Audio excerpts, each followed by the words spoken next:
gonna pretend like that didn't happen.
Hey, what's going on everyone? My name is Cole Kakamas and welcome back to my channel. So this is the brand new silver M1 iPad Pro alongside the white Magic Keyboard. Now I know you've seen all the craze here on YouTube about the 12.9-inch exterior display, but I think we're leaving behind this beast of a form factor that is the 11-inch. While I was a little tempted to drop the extra money on the higher end model, I'm just in love with the portability that this thing offers. Before, I was using a 5th gen iPad for school, so this is quite the upgrade. I'm sure what you're all interested in is the new M1 chip that was put inside. Keep in mind that you're getting the same processor that the new MacBook Pro, Air, and iMacs are all rocking. While my workflow so far hasn't been anything extremely crazy, I've definitely seen the power that this thing offers. Recently, I've been playing a bunch of Clash of Clans on my iPhone, so this was one of the first apps I downloaded. With the 120Hz ProMotion display, the game runs butter smooth and looks great, but I'll get into more detail about the display itself in just a moment. My last 3 Instagram shots have been edited on here in Lightroom, and it's been a great experience. Paired with the Apple Pencil, editing photos has been a walk in the park. One of the biggest benefits of this 11-inch model over the 12.9 is the price. It starts at $799 as opposed to $1099 for the bigger one. You'll likely want to pick up an Apple Pencil Magic Keyboard to pair alongside it, so that already adds $330. As far as storage, both models start at 128GB, which is honestly quite disappointing. For a Pro device, I think that 256 is much more reasonable. I personally went with 512GB because I think it's a good amount for me to store enough photos, videos, games, movies, and other things like that. If you decide to go for either 1 or the new 2TB configuration, you'll get a bump from 8 to 16 gigs of RAM. But honestly, this thing does a really good job at multitasking that I think you'd have to be doing something extremely demanding for you to really require that much RAM. So I mentioned earlier that here on the 11-inch model, we do not get that new mini LED exterior display, which does kind of suck because I've heard a ton of good things about it.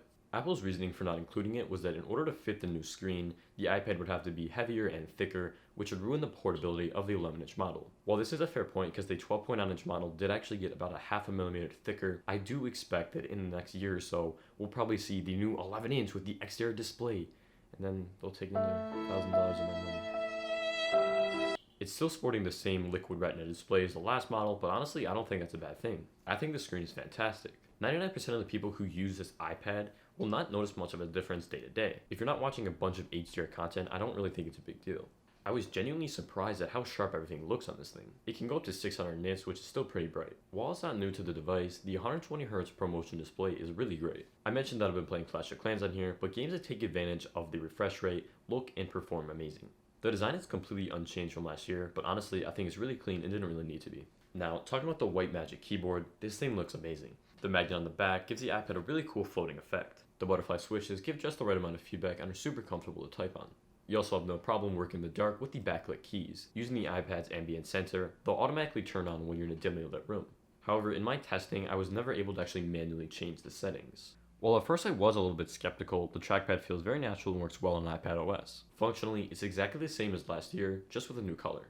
Also, if you're wondering, the old Magic Keyboards will still work fine with this iPad because the footprint didn't change. While it looks damn clean, I'm not sure how long it'll stay like that. But despite that, I had to stick with the white and silver color scheme I've been going with my Apple products. Alongside the keyboard, you know I had to go with the whole lineup, is the Apple Pencil. This time around there's no new version, still the 2nd gen. Honestly, other than a possible space gray color, I'm not really sure what they changed. It's super comfortable to hold in your hand and is extremely responsive. When I'm drawing on screen, I feel virtually no latency. The cameras on here are actually quite good, but I don't want to make it seem like I'm advocating for anyone to lug this around to take photos. The new 12 megapixel front-facing ultra-wide camera features a true depth sensor and a 122-degree field of view. Also, this iPad introduced a new feature called Center Stage, which allows the camera to track and follow you so they're always in frame when you're in a video call.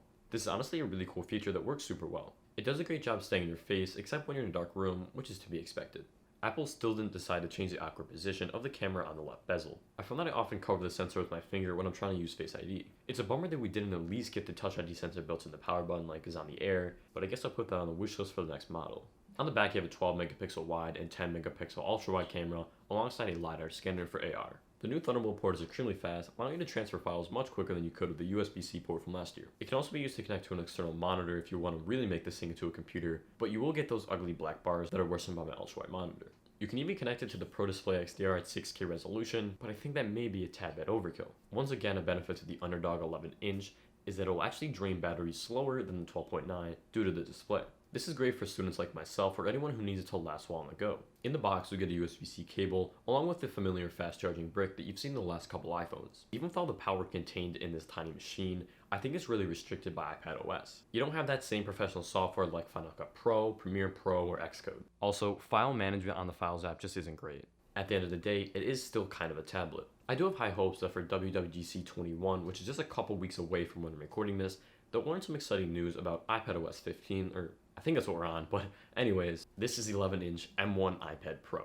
Hands down the most powerful tablet on the market that has the same processor as the new line of MacBooks. I do think that because of the limitations of iPadOS that I just mentioned, if you're coming from a 2018 or even 2020 model, it may not be worth the upgrade. This is my first iPad Pro, and this thing is definitely future-proof, easily gonna last me for the next 4+ years. But then again, I kinda see myself splurging in the next refresh next year.